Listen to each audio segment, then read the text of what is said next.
ভাগ্যে যা আছে তাই হবে এই বলে থেমে যেও না, চেষ্টা করে যেতে হবে, তবে সাফল্য আসবে।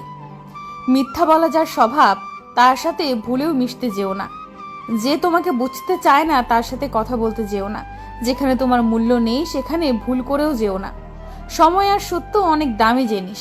সময় একবার চলে গেলে আর ফিরে পাওয়া যায় না। আর সত্য এমন জিনিস, হাজার চেষ্টা করেও কোনো সত্য লুকিয়ে রাখা যায় না। কারণ সময় কখনো কারোর জন্য অপেক্ষা করে না, আর সত্য কখনো চাপা থাকে না। যত ভাববেন আর চিন্তা করবেন ততই দুশ্চিন্তা মনের মধ্যে ভিড় করবে। এটাই স্বাভাবিক। একা থাকতে শেখো, তবেই সাহসী তৈরি হবে। যে কোনো পরিস্থিতির সম্মুখীন হও, তবেই শক্তিশালী হবে। পরিস্থিতি মানিয়ে নাও, তবেই ধৈর্যশীল হবে। জীবনে মানে বুঝতে শেখো, তবেই মানুষ চিনতে শিখবে। জীবনে কষ্ট পেলে দুঃখ পাবে না, এই কষ্ট তোমাকে অনেক শক্ত করে দেবে।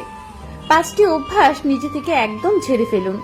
অন্যের দয়া কামনা করা, পরিবর্তনকে ভয় করা, অতীত নিয়ে পড়ে থাকা, নিজেকে ছোট মনে করা, অতিরিক্ত চিন্তা করা।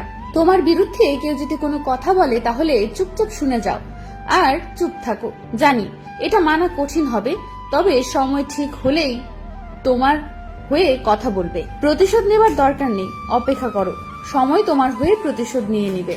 দুঃখ সহ্য করা মানুষগুলো একদিন সুখী হবেই, কিন্তু মানুষকে যারা কষ্ট দেয় তারা কখনো সুখী হতে পারে না। মধ্যবিত্ত জীবনের চাওয়া লুকিয়ে রাখা একটা শব্দ, থাক না, লাগবে না।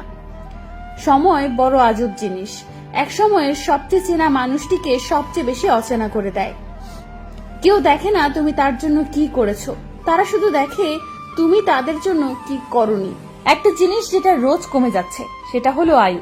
একটা জিনিস যেটা রোজ বেড়ে যাচ্ছে সেটা হলো তৃষ্ণা।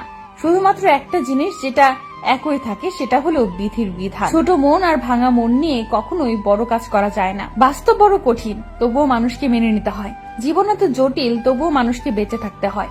ভালোবাসা বড় কষ্টের, তবুও মানুষকে ভালোবাসতে হয়। পৃথিবী এত মায়ার, তবুও তাকে ছেড়ে দিতে হয়। মৃত্যু এত যন্ত্রণার, তবুও তাকে বরণ করতে হয়। কথা বলার আগে ভেবে বলুন, কারণ আপনার বলা কথা কারো খুশি নষ্ট করে দিতে পারে। ঠাট্টার মাধ্যমে সবাইকে আনন্দ দেওয়াকেই মজা করা বলে। ঠাট্টার ছলে কাউকে আঘাত করাকে মজা করা বলে না, অপমান করা বলে। লাখ টাকার জুতো পায়ের নিচেই থাকে, আর 1 টাকার বিনিময়ে পাওয়া কোনো ভিখারির আশীর্বাদ সবসময় মাথার উপরে থাকে। সমস্যার কষ্ট কিছু শেখাতে আমাদের জীবনে আসে। যখন আমাদের শেখা হয়ে যায় তখন তারা আমাদের ছেড়ে দেয়।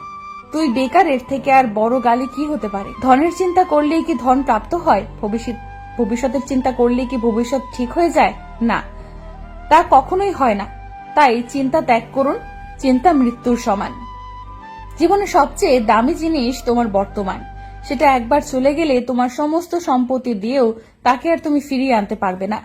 কাউকে অপমান করার অর্থই হলো তার কাছে তোমার সম্মান হারিয়ে ফেলা।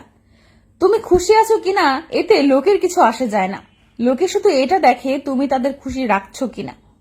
জীবন নিজের মতো করে কাটানো উচিত। পরের কথায় তো সার্কাসের বাগন আছে।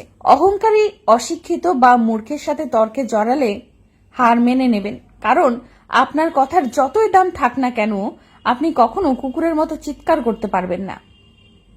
কেউ বলে দুনিয়াটা ভালোবাসায় চলে, কেউ বলে বন্ধুত্বে চলে, কেউ বা বলে বিশ্বাসে চলে, কিন্তু যখন যাচাই করলাম তখন বুঝলাম দুনিয়ার স্বার্থে চলে। ভালো এবং খারাপ দুটোই আমাদের ভেতরে আছে। যেটা প্রয়োগ আমরা বেশি করি সেটাই একদিন আমাদের অভ্যাস পরিণত হয়, আর এই অভ্যাস আমাদের ব্যক্তিত্ব গঠন করে। যে বিশ্বাস করে তার থেকে বেশি বোকা যে বিশ্বাস ভাঙে, কারণ সে তার ছোট্ট একটা স্বার্থ পূরণের জন্য একজন ভালো মানুষকে হারিয়ে ফেলে। শব্দকে বসে রাখলে তোমার কর্ম তৈরি হবে, চরিত্রকে বসে রাখলে তোমার ভাগ্য গড়ে যাবে। যখন কোনো মানুষ এই পৃথিবী থেকে বিদায় নেয় তখন তার পরনে পোশাক, বিছানা এবং তার ব্যবহৃত কিছু জিনিস সাথে দেওয়া হয়, কিন্তু তার ধন সম্পত্তি, উপার্জন করা অর্থ এইসব দেয় না। এমনকি হাতের আংটি বা গলার হার থাকলে সেগুলো খুলে নেয়। এ থেকেই বোঝা যায় সম্পর্ক কোন জিনিসের সাথে ছিল। কিন্তু ভালো কাজের মধ্যে দিয়ে অর্জন করা পূর্ণ আর নাম কেউ কেড়ে নিতে পারবে না। তাই বেঁচে থাকতে ভালো কর্মের মধ্যে দিয়ে পূর্ণ আর নাম কামান, যাতে লোকে আপনার অর্থের কারণে নয়, কর্মের কারণে মনে রাখে। ঠাট্টার মাধ্যমে সব